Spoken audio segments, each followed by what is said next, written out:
Jean-Claude Ferron, la ferme de la Réauté. Je suis maraîcher, arboriculteur à Torigny-Fouillard, à quelques kilomètres de Rennes.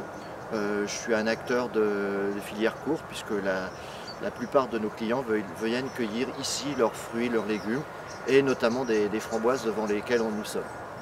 On a démarré ce travail avec l'université de Rennes il y a maintenant 7-8 ans avec des premiers contacts pour travailler sur la drosophile qui est un ennemi pour nos framboises et tous nos fruits rouges.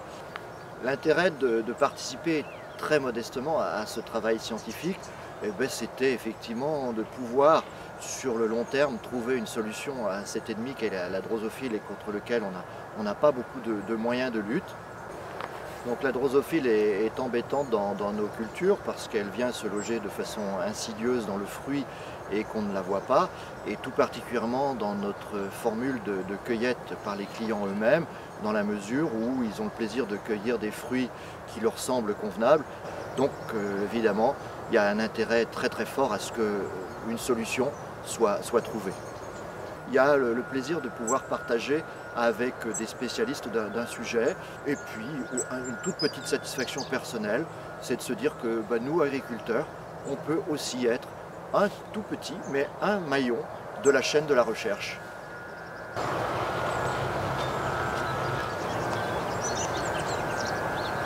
Romain Georges, je suis ingénieur d'études au laboratoire EcoBio, CNRS et Université de Rennes, et on fait partie du regroupement de l'Ausure.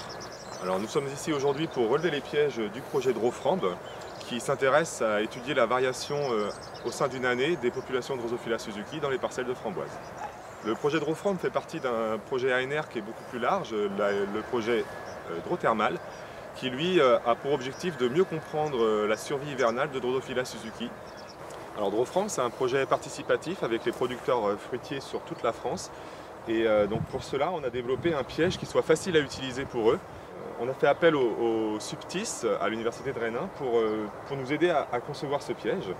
C'est un piège en fait avec la technologie d'impression 3D sur lequel donc, on a greffé des éléments en impression 3D développés avec les Fab Labs de Rennes. Alors comment fonctionne ce piège? Donc, dans le pot que vous voyez à l'intérieur de la bouteille, on va mettre le vinaigre de cidre dont l'odeur va attirer les drosophiles. Les drosophiles vont pouvoir rentrer dans la bouteille par les différents petits trous qui sont percés dedans. Et ensuite, lorsqu'elles vont finir par mourir à l'intérieur de la bouteille, elles vont tomber directement dans le flacon collecteur.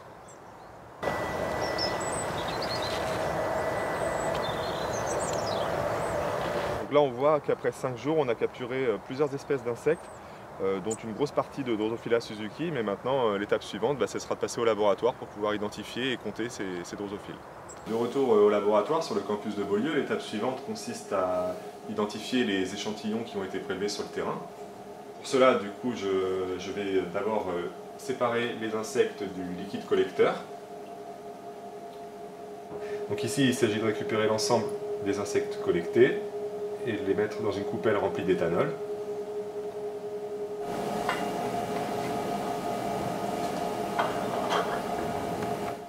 Et donc maintenant, sous loupe binoculaire, je vais identifier les Drosophila suzuki présentes dans l'échantillon et puis les compter. Alors déjà je sépare les diptères qui ne sont pas des drosophiles, et là j'observe qu'il y a quand même beaucoup de Drosophila suzuki, des femelles mais aussi des mâles. Donc là on observe une femelle puisqu'on voit très bien l'ovipositeur au bout de l'abdomen qui est très développé et denté. Et ici un mâle avec ses 2 taches caractéristiques sur les ailes. Donc une fois le tri réalisé, tous les individus sont conservés dans des tubes et stockés dans de l'éthanol à 70 degrés pour pouvoir les conserver et éventuellement pouvoir revenir dessus et faire des manips complémentaires. Et donc ces données d'observation vont rejoindre une base de données annuelle que je renseigne avec l'ensemble des données obtenues auprès des 17 producteurs partenaires du réseau sur un gradient du nord au sud de la France qu'on a pu constituer avec l'aide de l'association de la valorisation de la filière framboise. Aujourd'hui, nous travaillons avec les producteurs fruitiers, mais on peut imaginer à terme élargir notre projet de sciences participatives avec les citoyens et notamment en travaillant dans les jardins partagés des villes.